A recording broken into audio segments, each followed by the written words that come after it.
The Columbia Broadcasting System and its 217 affiliated stations present the CBS Radio Workshop, radio's distinguished series dedicated to man's imagination, the theater of the mind.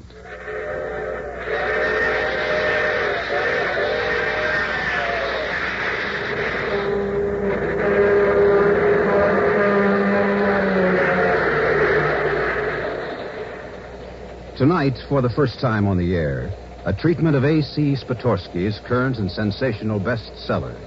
A factual yet incredible report of those New Yorkers who try to mix work in the city with country living, and who almost invariably end up behind the eight ball. Narrated by Eric Severide, the CBS Radio Workshop presents The Ex-Urbanites.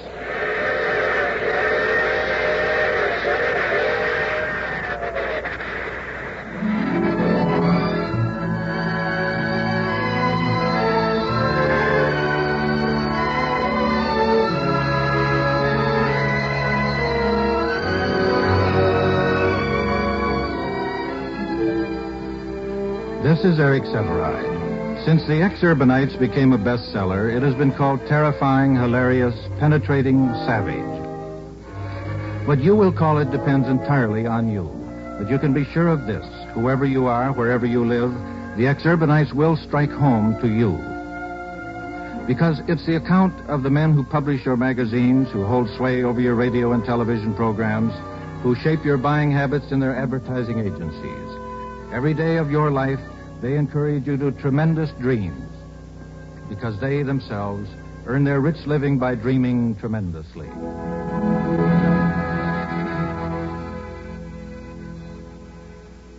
That's sunshine. Man, where did you find sunshine like that? You like it, Fred? Well, this is the greatest you've ever painted, Pruitt. The way that sunlight streams through the window, the way it lights the herbs in the window box, the way it touches the girl's hair, the way it dramatizes the can opener. Call me Van Gogh. No, I mean it, Pruitt. This is the best artwork I've seen as art director of this agency. It'll sell 1 million can openers or I go down with the Titanic. Who's the model? Well, who needs a model for the typical American housewife? She's dream stuff, Fred, just like the sunshine. I painted this on a rainy day that would float the Titanic. You ready for the power lawnmower layout? Let's have her. Well, here she is. Call me Rembrandt. This hits me right here. This fellow. The way you've got his teeth clenched on that pipe. The way you've got him bending lovingly over those roses. The age of those gloves on his hands. The beat-up trowel he holds. Oh, that takes me back. Back to what? Park Avenue? To my father out in Michigan. That's the way he used to bend over his roses in the twilight. That same twilight that you've caught right here. He had roots, my old man had. Sometimes I wonder why I ever left Michigan. Well, for the same reasons I left Kansas. $25,000 a year and a choice of the best analysts? Maybe. But you still couldn't paint like this if you hadn't gone back to the soil. I beg your pardon. That place that you got in Connecticut. Trees, grass, land, roots. You've left New York and got yourself some new roots, Pruitt. Yeah, I sure have. Setting me back $500 to have them removed from my dry well. Okay, laugh it up. But I envy you that place, man. Every time I see you lucky fellas head for the country at the end of the day, I remember my father and his roses.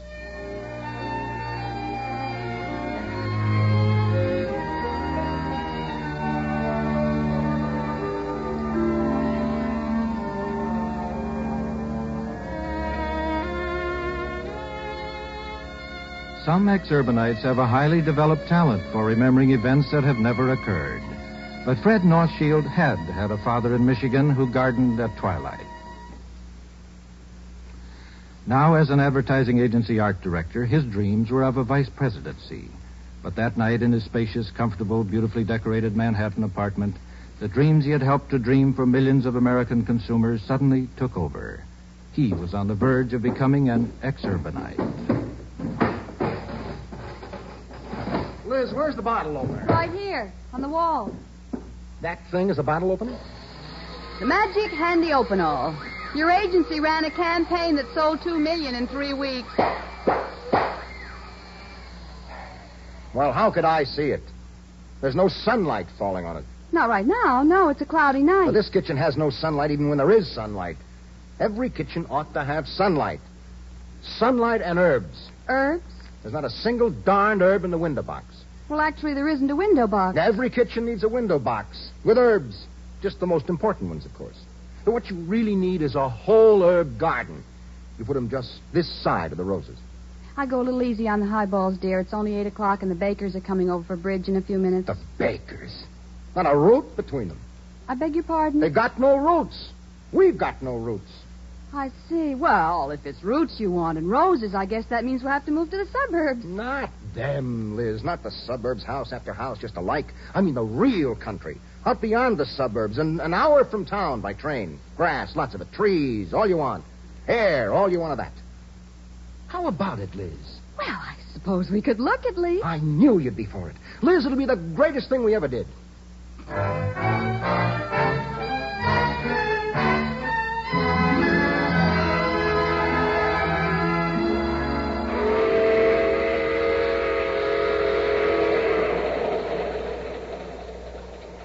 Thus, to the New Yorker, the country is that land that lies beyond the crowded suburbs, yet remains within 60 minutes train time of his office. This is a land of ex-urbia, ex meaning from, and urbia meaning the crowded city and its suburbs.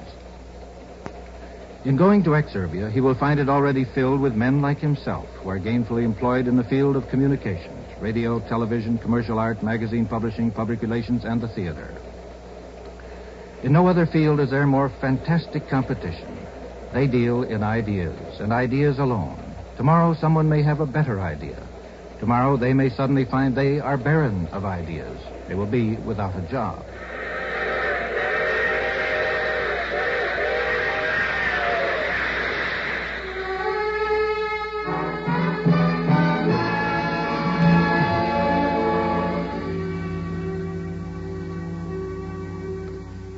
The escape to ex-urbia, then, is their attempt to realize a secret dream, that once they are away from the rat race at nightfall, they will ride the superhighway to happiness. And so they begin to look for a place in the country. Try Bucks County. It's the only real country, Fred. Take a fast train from Penn Station, 1 hour to read a couple of chapters of a good book, and you're in Trenton, ready for real country living across the river in Bucks County. Bucks. Lousy, with beautiful old stone houses ready for a right guy like you to take over. Oscar Hammerstein, Dorothy Parker, Morse Hart, Bud Schulberg. They went to Bucks. You can raise black Angus, hens, pigs, pheasant. Or let one of the local men do it for you while you live off the fat of the land. Sleep all night with cows mooing in your ears. Real music. Bucks County. 1 hour by train and another hour's drive to any kind of land you can buy if your name isn't Rockefeller. Did they tell you about those new steel mills in Bucks? The new Levitt town, thousands of homes just like on Long Island? That's country living? It'll be worse than Jersey 5 years from now. If you want old homes, people who really belong to the land, ever been in Rockland County? Quaint, charming, quiet. Try Sneeden's Landing, New City. Look around there. The real artists, the real writers, the real theater people. They're all in Rockland, and they leave you alone. Alone? Oh, don't be dreary, Fred. Rockland County? Haven't you heard of the Thruway? The new Thruway bridge across the Hudson? It puts the Bronx minutes from Sneeden's Landing. Look, why don't you and Liz spend a weekend with Jerry and me in Chappaqua and take a look around Westchester County? Meet the Reader's Digest crowd. Talk with the writers and the artists around Pound Ridge. Your children will love Westchester. Wonderful schools. Maybe you and Liz should come out some night and go to the PTA with me. PTA? What are you bucking for, Fred? The job of running their ice cream social? Look, if you want real rich He-Man country living, come on out to Long Island's North Shore. Oyster Bay, Manhasset, Sands Point, riding to hounds, yachts lying at anchor, the kind of things F. Scott Fitzgerald wrote about. Ever see that $15 million chateau Marshall Field built there? Vacation place. When they have a wedding, they hire the New York Philharmonic and hide them in the shrubbery to play the wedding march. Wonderful crowd out there in the North Shore. Wonderful, I'll bet. If you have a chauffeur. But we're not in that class, Fred. You'll have to ride the Long Island Railroad. Yeah. They say that's a fate worse than death. Well, I guess we've covered everything but Fairfield County so far, Liz. Well, Connecticut, here we come.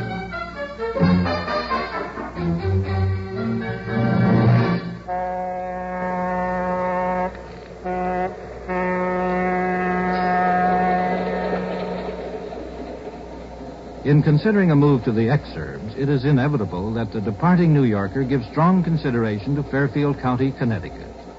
To use a speech habit of its inhabitants, A, it is the most famous, B, it is the fastest growing, C, it is the richest in exurban manifestations.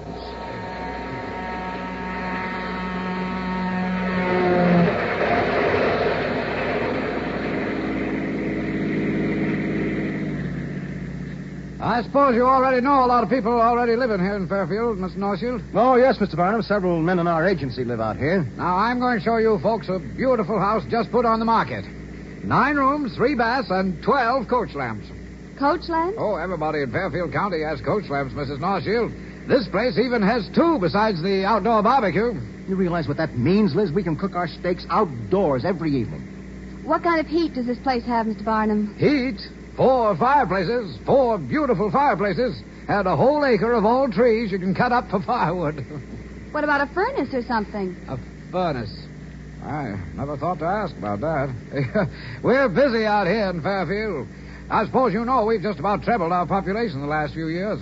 We're also the richest county in the nation. Even beats Amarillo, Texas. Oh, you mean something's richer than something in Texas? That's right, Mrs. Northfield. Why, advertising agency presidents and board chairmen are a dime a dozen. Mere vice presidents and account executives are just foot soldiers. Out here in Fairfield, you'll find the publishers of Life, Woman's Home Companion, 17, Look, Harper's Bazaar, American Weekly, and the president of Time Incorporated. And you'll find that... Did you say something, Mrs. Northfield? But before we drive much farther, Mr. Barnum, I'd like to ask one thing. Oh, yes, ma'am. How much is this house? $50,05. Well, what is that in English? $50,500. For 9 rooms? Well, that includes the coach lamps, the barbecue, and a beautiful bluestone terrace. But no furnace. Well, now, don't you worry about that furnace until you see the place, Mrs. Northfield. Oh, and I forgot to tell you. There's 2 cobbler's benches go with the place. They say everybody in Fairfield County has a Jaguar, a barbecue, coach lamps, and a cobbler's bench.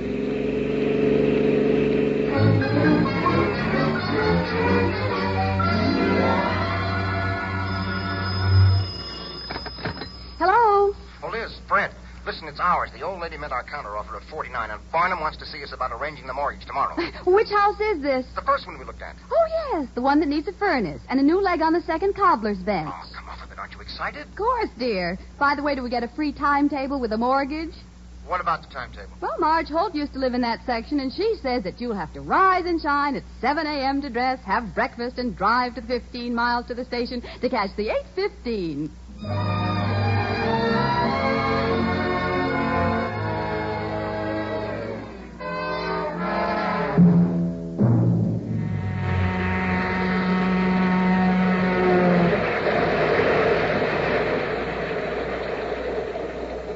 May I share this seat with you? Why, sure, of course. Thank you. Pruitt! My gosh, I didn't even look up when you asked if you could sit down. One never asks if one can sit down, Fred. One asks if one may share one seat. That's the Officers Club code of our Army. What army? Well, the Army you've just joined. The most highly paid, most thoroughly disciplined Army in the world. The commuting Army. 360,000 commuters descend on New York every working day.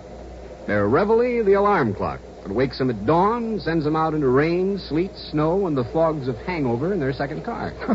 Yeah, that's right. You know, we hadn't counted on buying a second car, but Liz had to use one car to take the kids to school and back and to do her shopping. Well, what did you get for parking at the station?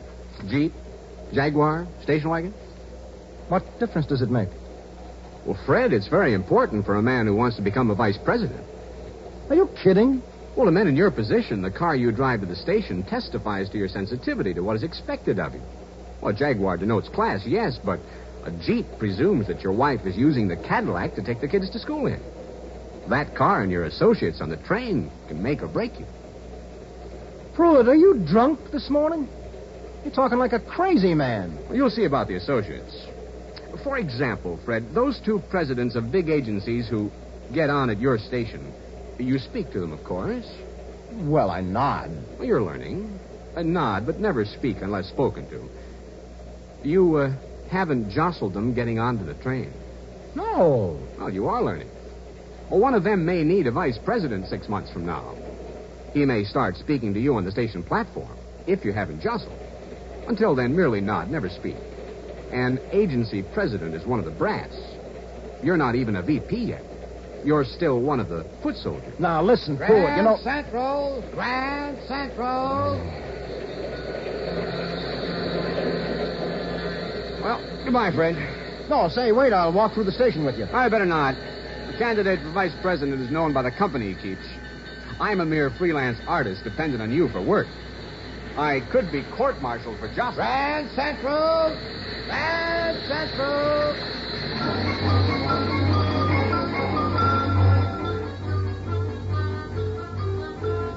Fred is a new ex-urbanite, of course, but already he had learned that the rat race from which he has tried to escape now begins the moment his car appears at the station in the morning. It continues as he boards the train, nodding to lesser foot soldiers and to higher brass. It continues as he rides to his working day, and soon it is with him as he starts to leave the office. On your way home, Fred? Something you wanted, J.P.? Oh, no, nothing very much. I've been trying to get to you all day, but I got tied in with the brass at BBD&O and couldn't make it. No, I just want to talk to you about Hubble, that young assistant of yours. What's wrong, J.P.? Wrong? Nothing's wrong. You ought to be congratulated for picking such a bright young guy.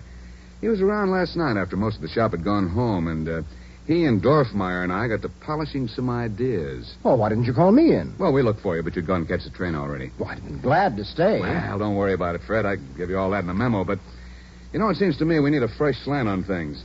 A couple of times recently, with one client or another, I've been left standing with egg on my face.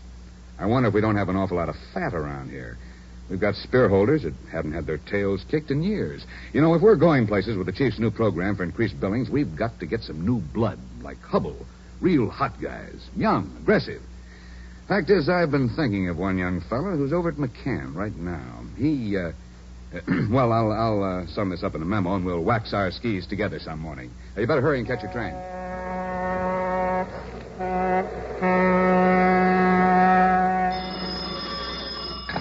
Hello?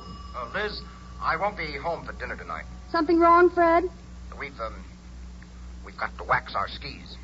What are you having, an office party? Party. It happened to so nice a guy. I'll make the 8:37.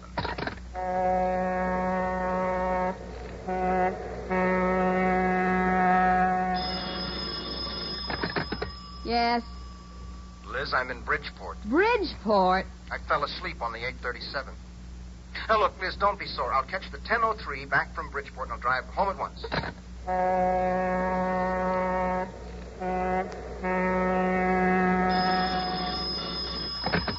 Hello. Liz, please, understand, will you? I got the 10:03 from Bridgeport, honest. You fell asleep again. I slept all the way back to New York. I'm going to put up at a hotel for the night. Say goodnight to the kids for me. Oh, sure. They'll be up for school in a minute or two.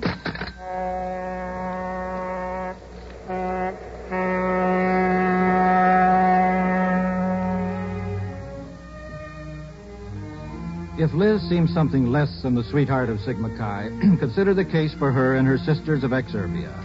Before marriage, the ex-urbanite wife may have been a Smith graduate clad in the Smith uniform of cashmere sweater and single strand of pearls. She may have been a member of the Dirty Neck and Dirndl set in Greenwich Village. She may have been an actress, a model, or a secretary. But whatever she has been, the ex-urban wife is trying desperately to reestablish a common bond with her husband.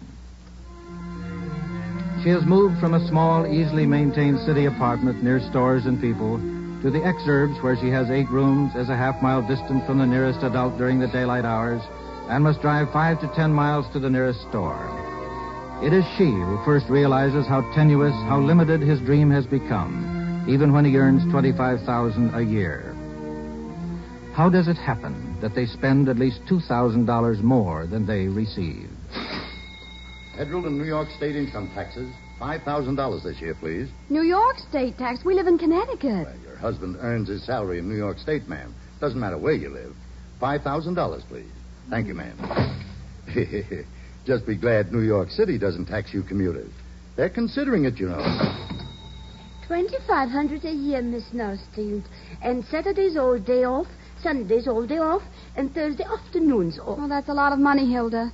The Fenimores, they offer me $3,000 to come be their maid. Well, they have 3 children. We have only 2. Oh, well, pay her, Liz. I'm not going to have my wife doing all the housework alone.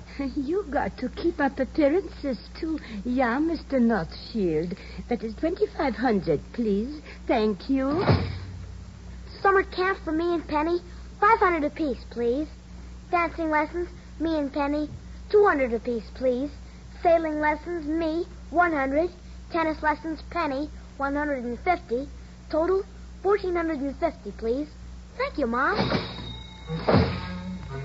Tickets, please. Tickets, please. 1 year's commuting, $150, sir. Thank you. Food.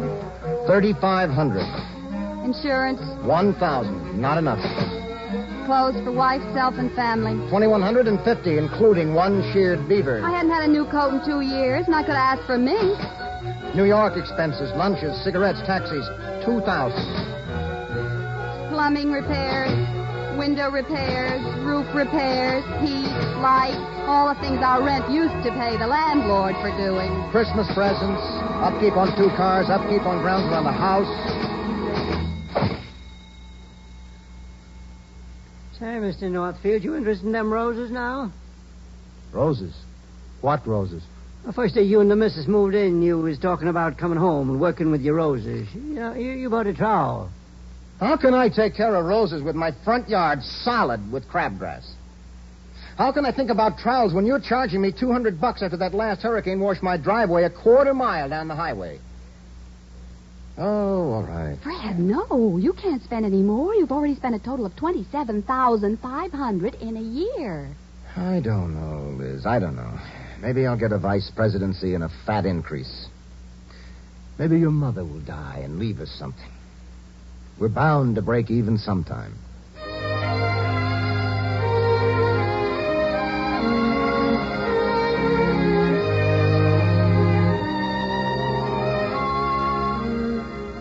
Fred's plight. Is it deplorable, comical, tragic, incredible? It depends on the state of your own bank account and on your own morality. But in Ex-Urbia, it is not an isolated case.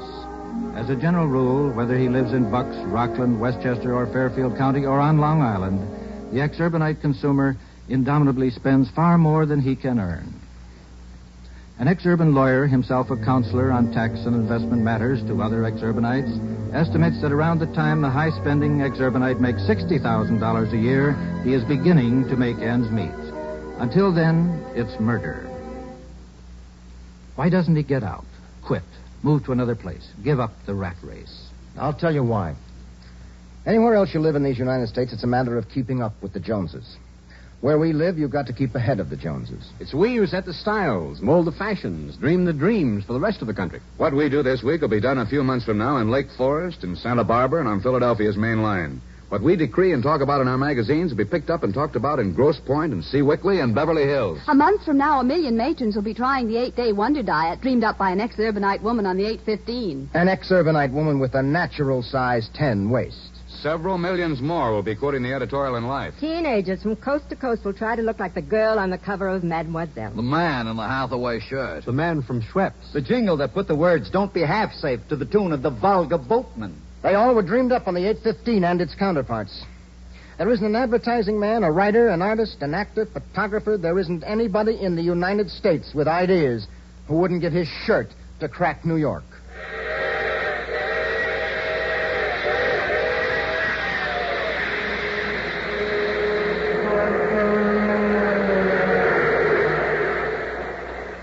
And so it goes. These ex-urbanites come from all over the United States to New York with dreams of writing that great book, painting those great pictures, staging that great play. They find the world of the mass magazine, of radio, television, advertising, needs fresh creative talent for its own ends. The lure of the big money is irresistible. The money increases, the dream changes.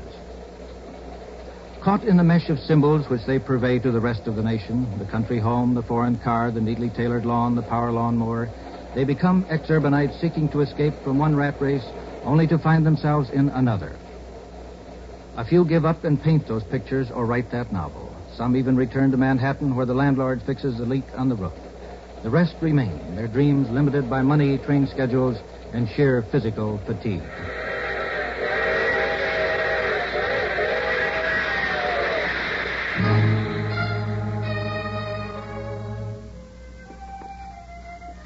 Yet through all this, as you see him at home with his family, at the office, with his companions on the train, the ex-urbanite is witty, amusing, clever, entertaining. A man who is fun to be with and rewarding to talk to. Never vanquished, he now has a new secret dream of giving it all up to run a health resort for other broken-down ex-urbanites. To own a country hotel or an antique business, or actually to farm his land and make it pay. Ex-Urbia is full of these secret dreams. Meanwhile, he does the best he can at the difficult and exciting job of living. And the job he does is, under the circumstances, often remarkably good.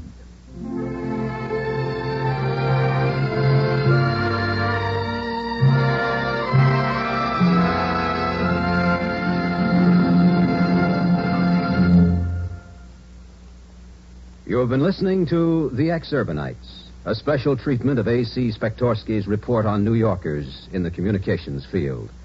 Prepared by Charles S. Monroe, narrated by Eric Severide, and directed by Paul Roberts. The music was composed by Ben Ludlow and conducted by Alfredo Antonini. Featured in the cast were John Larkin as Fred, Jan Miner as Liz, and Joe Helgeson as Pruitt. This is Bob Hite inviting you to listen to the CBS Radio Workshop next Friday for The Enormous Radio by John Cheever. The CBS Radio Workshop is produced in New York by Paul Roberts.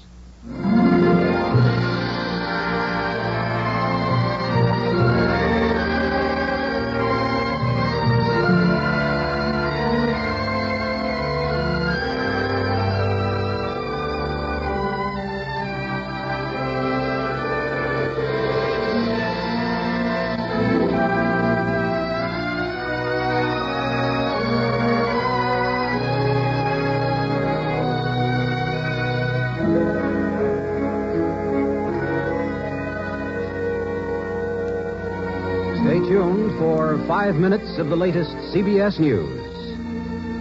And remember, America listens most to the CBS Radio Workshop.